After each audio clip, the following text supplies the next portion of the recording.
Hello, welcome to a ramble through history in Rowan County. I'm Gary Fries. I'm a professor of history here at Catawba College in Salisbury, and I'm here to lead you through a series of programs that deal with local history.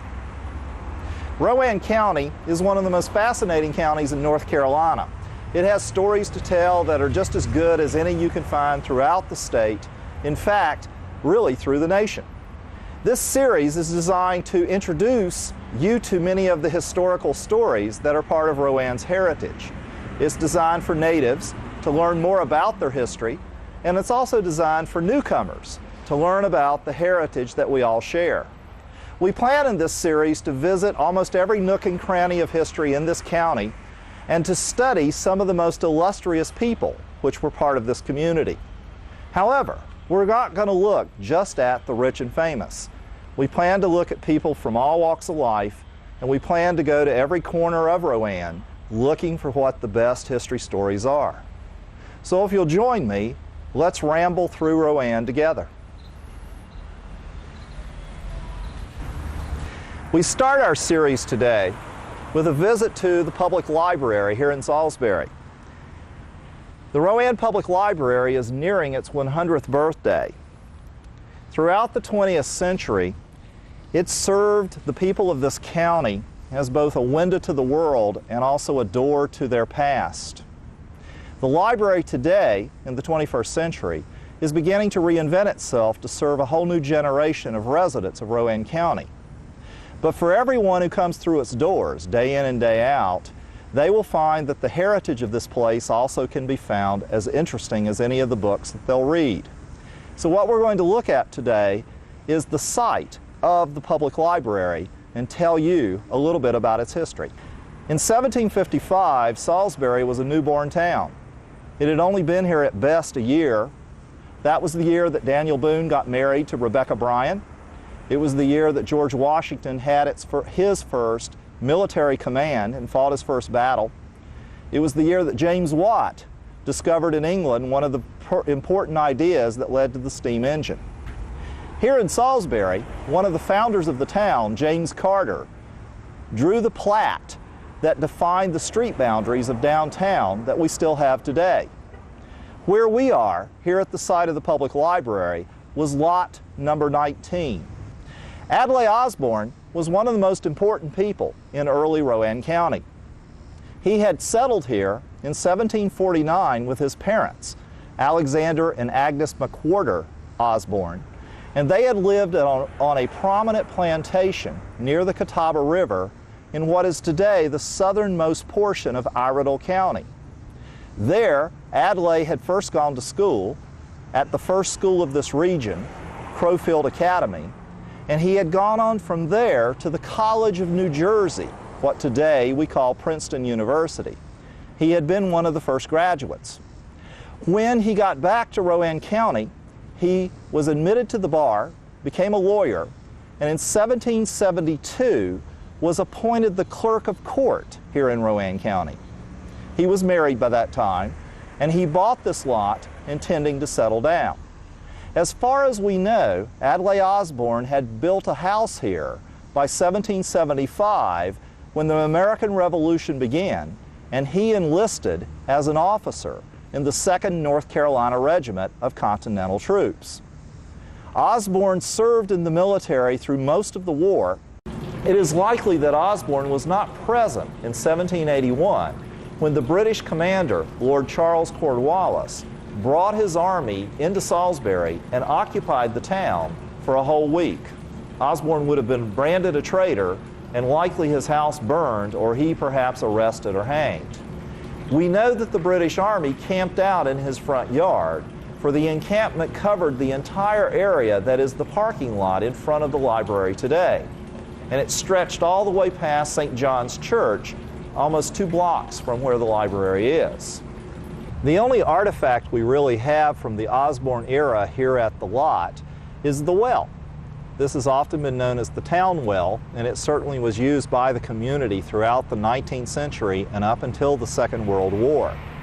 The likelihood is that Adlai Osborne dug this well, perhaps for his own private use, but also it's very possible that Osborne had this well dug as a community service. Jethro Rumpel, our first historian, suggests that the town commons, the place where townspeople grazed their cattle and their horses, was located over to our right here in what is today the West Square neighborhood. This would have been a large pasture where the livestock of town would have been grazed in a kind of open area, and you would have needed water. And so very likely this was the town well as early as the time that Adlai Osborne built it, and has been since that time venerated as one of the oldest artifacts in the town. It's often pointed out in the 19th century as being the place where Andrew Jackson, when he was studying law here in Salisbury, would have gotten his water. In 1783, Adlai Osborne sold this lot and its house to Spruce McCoy. And Spruce McCoy lived here for the next 10 years until he sold the lot in 1791. The house was located right here about where the corner of the older building of the library is, and it faced off on Church Street to our right. And after the American Revolution, he became one of the first mayors of Salisbury. In fact, in 1791, when President George Washington visited Salisbury, it was Mayor McCoy who was one of the dignitaries, along with John Steele, a famous congressman, who greeted the president outside of town and escorted him into the town. Washington enjoyed his stay here in Salisbury. He described it later in his diary as a pleasant village of about 50 houses and about 300 inhabitants. Washington addressed many of the inhabitants from the steps of a hotel in downtown, and he had such a good time that later he wrote a thank you. The letter came to Mayor McCoy, and one of the most treasured possessions of Rowan County today is the actual letter which George Washington sent to the people of Salisbury. We have it here in the foyer of the public library for everyone to enjoy when they come to check out books. The letter reads, "To the Salisbury NC inhabitants, gentlemen, your expressions of satisfaction on my arrival in Salisbury are received with pleasure and thanked with sincerity. The interest which you are pleased to take in my personal welfare excites a sensibility proportioned to your goodness. While I make the most grateful acknowledgment for that goodness, allow me to observe that your own determination, cooperating with that of your fellow citizens throughout the Union, to maintain and perpetuate the federal government, affords a better assurance of order and efficient government, with their concomitants, private and public prosperity, than the best meant endeavors of any individual could give. Our national glory and our domestic tranquility can never be tarnished or disturbed while they are guarded by wise laws founded in public virtue among the measures which an enlightened and patriotic legislature will pursue to preserve them. I doubt not the means of diffusing useful information will be duly considered. My best wishes for the prosperity of your village and for your individual happiness are sincerely offered." Spruce McCoy must have been an incredibly precocious lawyer because he quickly gained the reputation as one of the best trainers of legal minds throughout North Carolina. During the American Revolution, one of his very first pupils was William R. Davie, the namesake for Davie County. Davie came here to Salisbury during the American Revolution after completing his studies at Queen's Academy, the school in Charlotte. During the war, Davie often fought as an officer in the American Army, rising to the rank of colonel, commanding a cavalry regiment, and at one time was the commissary here in Salisbury for the Continental Army of the South. In between his fighting, Davie read law, practiced a little law under the direction of McCoy, and went off to be one of the most prominent North Carolinians of his day. During the 1780s, Davie was one of the first North Carolinians to be a part of the Constitutional Convention in Philadelphia, later helped have that Constitution ratified by North Carolina, and then in 1799 became governor of the state.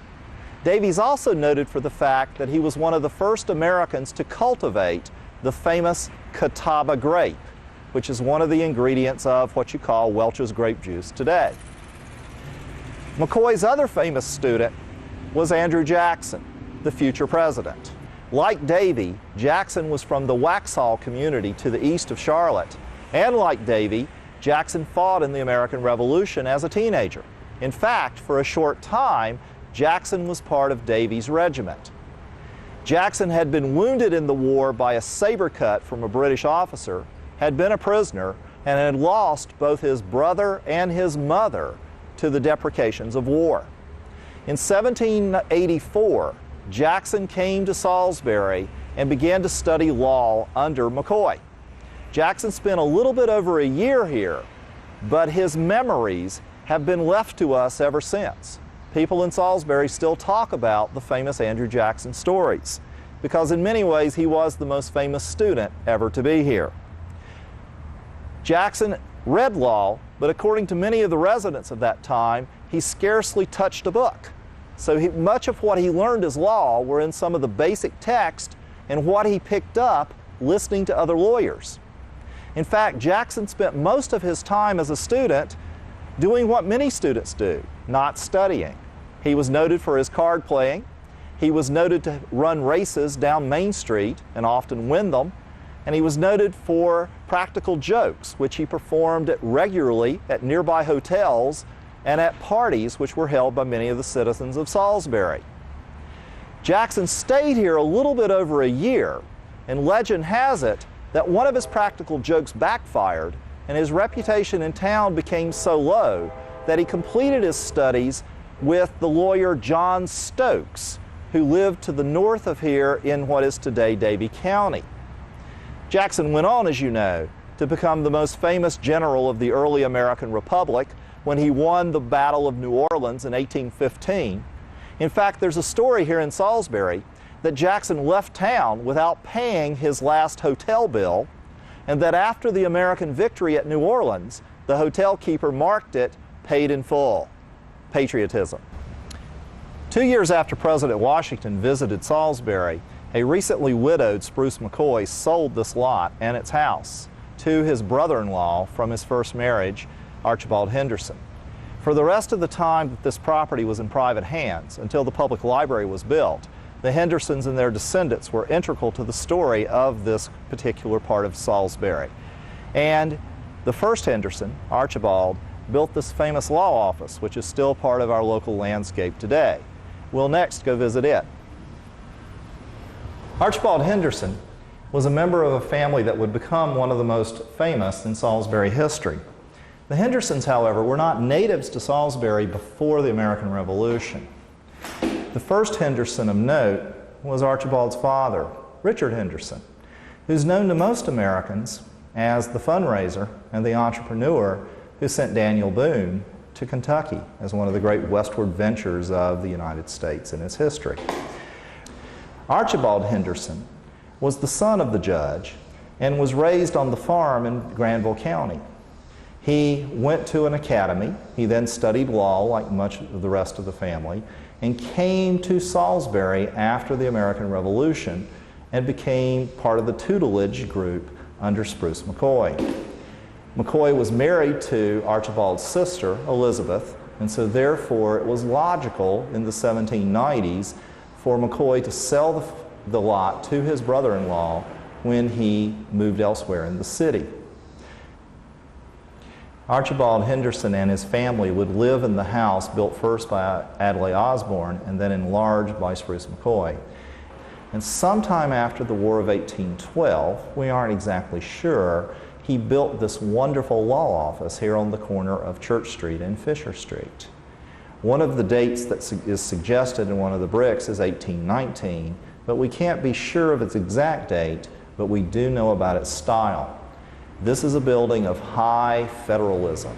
It reflects the political philosophy of conservatives in the early 1800s in the United States.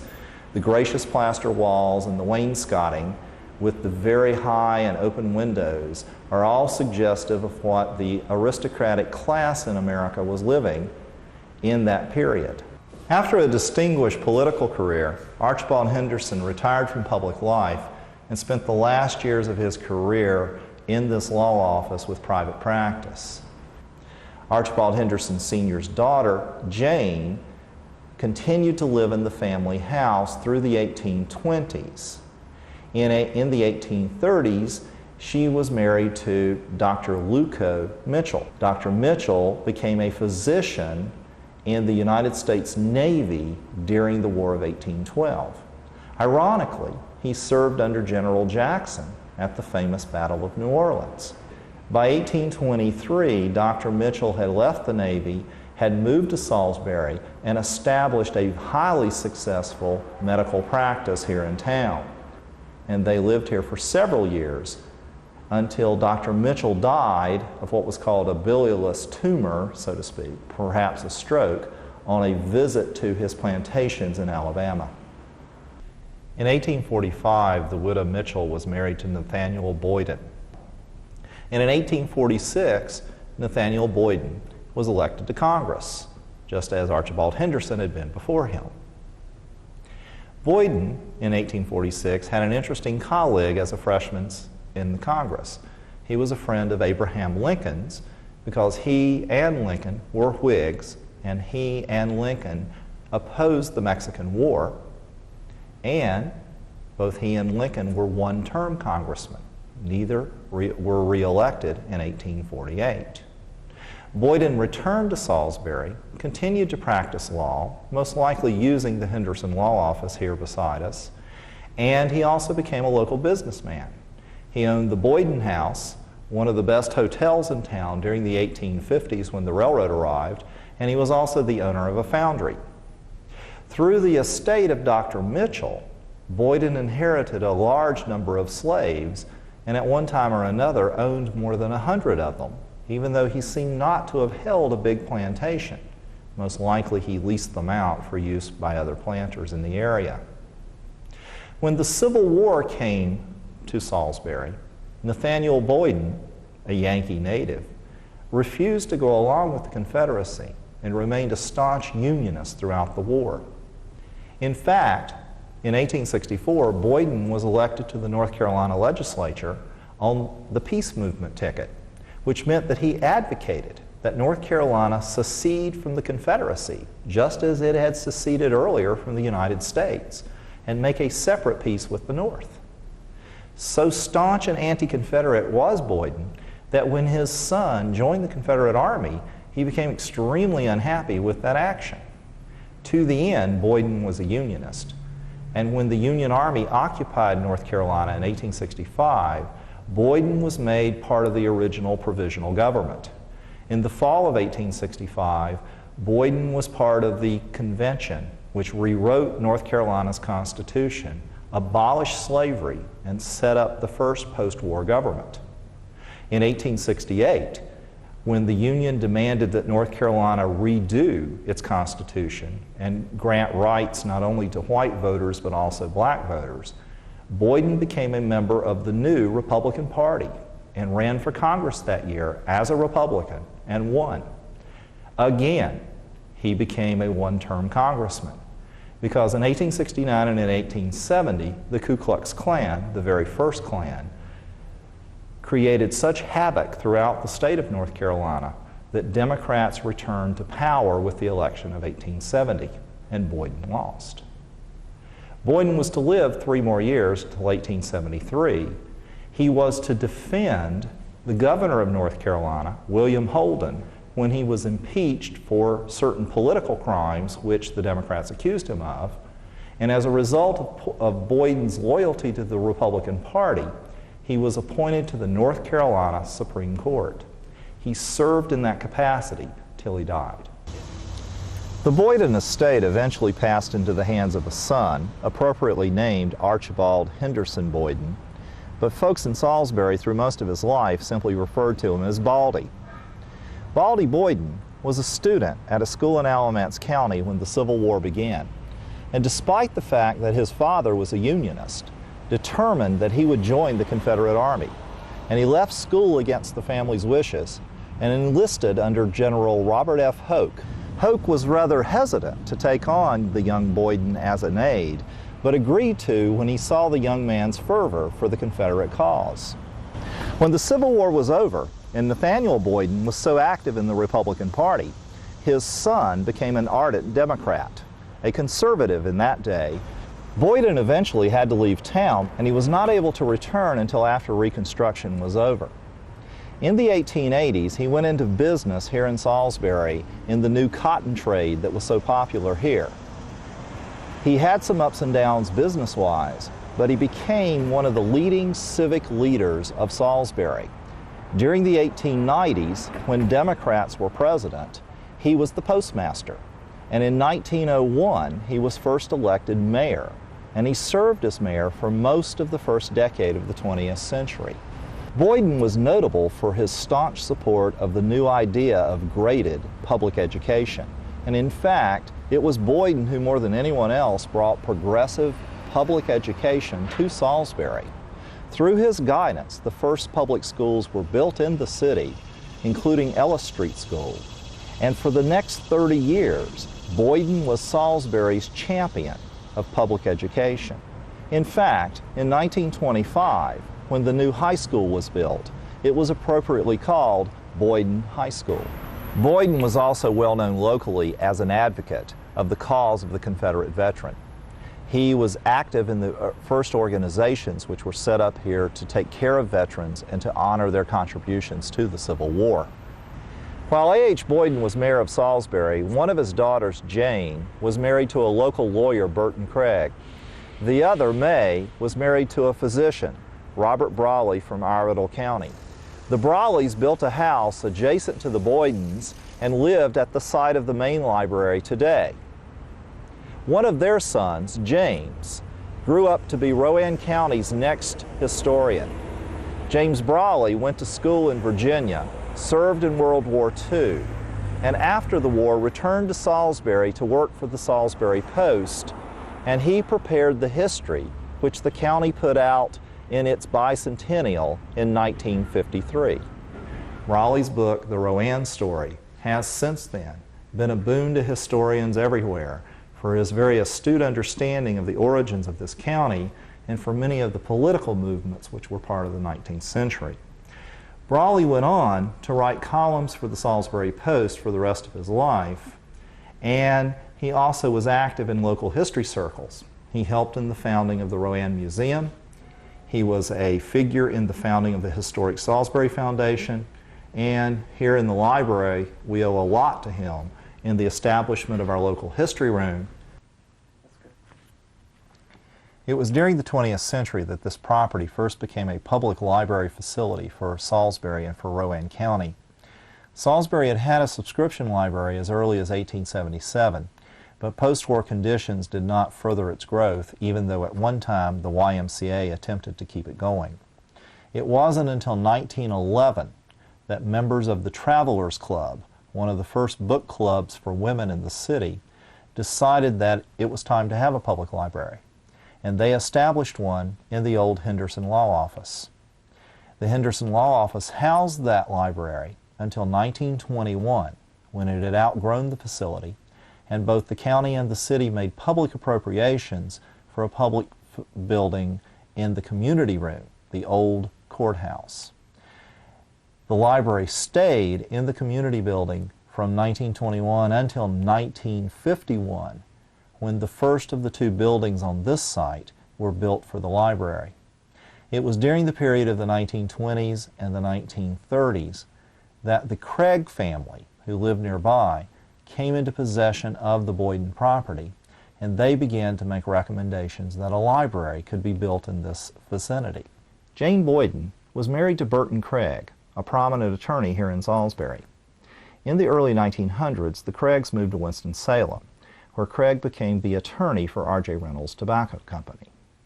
When Craig died in 1945, Jane decided to honor his love of learning and his love of his native town by donating some of the family property for a new library. She debated first whether to use the old Craig home, which was on Bank and Fulton Street, but decided in the end to use the Boyden property. She donated Lot 19 to the county to create a new library. In 1951, the county moved ahead and the Rowan Public Library was built on the site of the old Boyden house. That particular building remained the public library through the 1950s and 60s. The Craigs gave us something else, their books. All the Craigs were lovers of books, particularly of North Carolina history, because this was a state they cared about and loved deeply. Years after the property was donated, the son of the Craigs, Archibald, himself an attorney, gave the family book collection to the Rowan Public Library. It's one of the most valuable things that the library owns. Some of the books, like this one, date to the 18th century, and they have made Rowan Public Library one of the more notable libraries across North Carolina. The current headquarters of the Public Library for Rowan County was opened in 1989 to great local fanfare because, as we all know, this is one of the finest facilities for a public library in a small city in North Carolina. Well, as I hope you've learned, there were a lot of stories to tell about lot number 19. The history of the Rowan Public Library is more than just that of its books and its other documents. This has been a program that tells you about the families who lived here, whose history go all the way back to the very origins of Salisbury, whose contributions to Rowan County have been significant through time.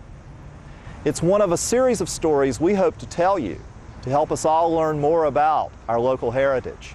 So I hope you join me next time when we ramble through Rowan's history.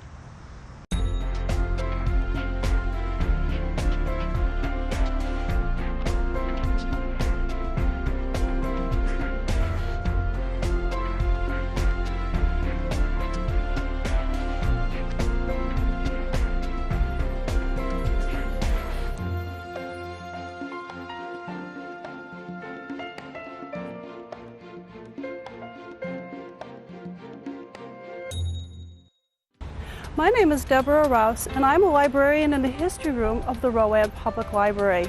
We hope you've enjoyed this ramble through Rowan's history. If you have any ideas or would like to contribute in any way by helping to sponsor future segments of our program, please contact Jeff Hall at 704-638-3027. Thank you.